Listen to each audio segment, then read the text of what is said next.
आम संस्थार संस्थापक हूँ डॉक्टर पूर्णचंद्र साहू। यह 2017 मसीहारू सारा भारत वर्ष में कार्य कर आम दुखी असहाय मानक साहाय्य कर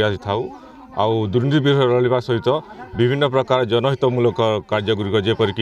health camp blood donation camp शीतल कंबल बंटन इत्यादि कार्यक्रम सब आम कर सारा भारत वर्ष में आम ए प्रकार कार्यक्रम कर आज तेलीपदर गाँव में आम गरीब लोक मान कंबल बंटन करुँ आमर ये सहयोग कर बीएचआरसी बलांगीर टीम बहुत परिमाण रे आदिवासी लोक बसवास कर भारी असुविधा समस्या गुड़ाक अच्छी आउ प्रबल थंडा जो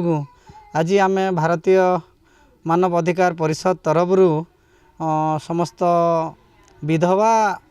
ओल्ड एज मानक आम कंबल बंटन करुँ। वर्तमान जेन प्रकार वर्ष प्रबल